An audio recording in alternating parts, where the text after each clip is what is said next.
Quand on parle de dépression ou de burn-out ou de syndrome d'épuisement professionnel, finalement, on parle de la même chose puisque les points communs sont la douleur morale et la dévalorisation de soi. Dans cette deuxième vidéo sur le sujet, je voudrais vous donner 3 clés ou 3 pistes de réflexion pour vous aider à trouver un meilleur équilibre entre apport d'énergie et dépense d'énergie.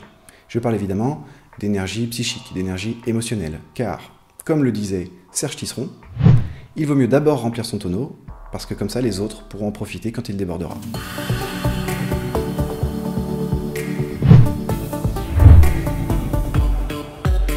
Vincent Mellet pour répondre de manière claire et pratique aux questions qu'on peut se poser sur l'ostéopathie ou la santé en général.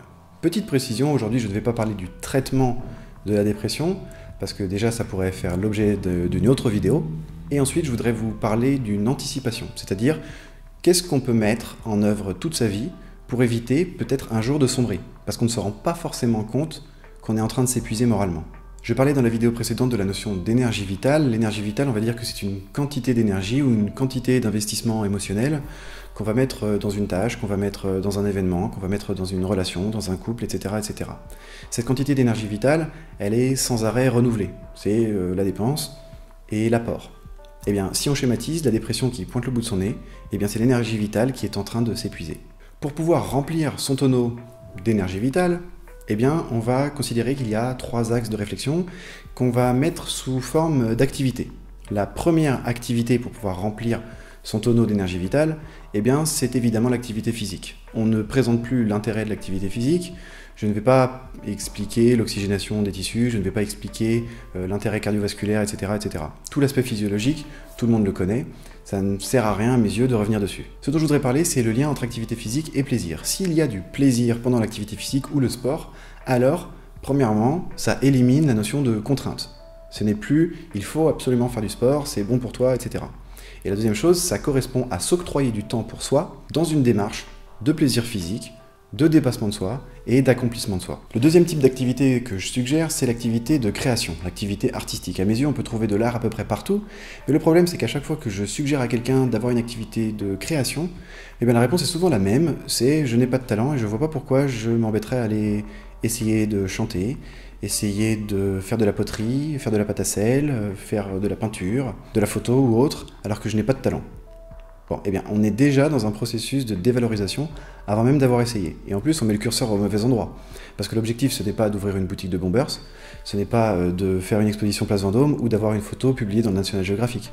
L'objectif, c'est de prendre du plaisir et d'utiliser l'art comme moyen d'expression de certaines émotions. Et tous les psychologues ou art-thérapeutes le diront, l'art-thérapie, c'est un vrai processus thérapeutique d'expression artistique, mais ce n'est absolument jamais un objectif de performance ou un objectif de perfection. Et le petit secret pour essayer de se libérer de la rigueur de certaines expressions artistiques, c'est de ne pas se prendre la tête avec la technique. Vous laissez exprimer ce que vous avez dans la tête, ce que vous avez dans le cœur. Vous prenez votre appareil photo, qui est dans votre téléphone, puisque tout le monde a un téléphone avec un appareil photo, et puis vous allez prendre des photos pour essayer d'exprimer vos émotions. L'objectif, ce n'est pas de faire de magnifiques photos pour les mettre sur Instagram, l'objectif, c'est de se laisser porter par ses émotions.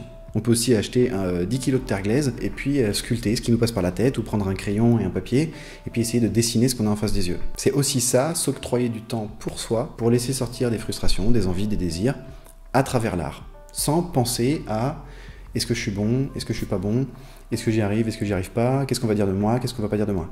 C'est vous, avec vous-même, pour vous-même. Vous l'aurez remarqué, les 2 premiers types d'activités n'incluent pas le langage. Eh bien tout simplement parce que c'est la 3e activité, c'est l'activité thérapeutique. Évidemment, quand je parle d'activité thérapeutique, je parle de psychothérapie. Avec un psychothérapeute, hein, j'entends. Je ne parle pas de développement personnel, parce qu'il ne faut pas confondre psychothérapie et développement personnel. Le développement personnel consiste à réfléchir. Évidemment, c'est pas moi qui vais dire que c'est pas bien de réfléchir. Évidemment, c'est pas moi qui vais dire que réfléchir sur soi, c'est une mauvaise chose. Lire des livres, écouter des discours inspirants, pour moi, c'est la meilleure première étape. Évidemment, tout le monde n'aura pas besoin d'une psychothérapie, mais même des gens qui ne souffrent pas énormément, même des gens qui n'ont pas encore décompensé ou qui n'ont pas encore de dépression, peuvent consulter un psychologue ou un psychiatre ou un psychanalyste pour commencer à aller mieux. Parce que comme je dis souvent, il ne faut pas attendre d'aller mal pour aller mieux. Donc en allant voir un psychothérapeute, on va avoir une personne neutre, une personne investie, une personne bienveillante et surtout une personne qui va avoir le recul sur notre réflexion.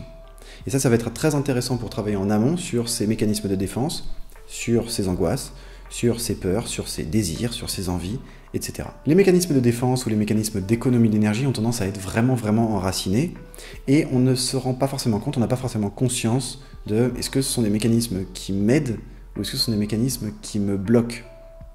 Et c'est très compliqué d'analyser ça tout seul sans avoir la tierce personne qui a sa neutralité thérapeutique. Voire c'est impossible. C'est un peu comme si j'essayais de faire les 6 mois de rééducation après une opération des croisés tout seul. Donc 6 mois de kiné, sans kiné. Juste en lisant des livres.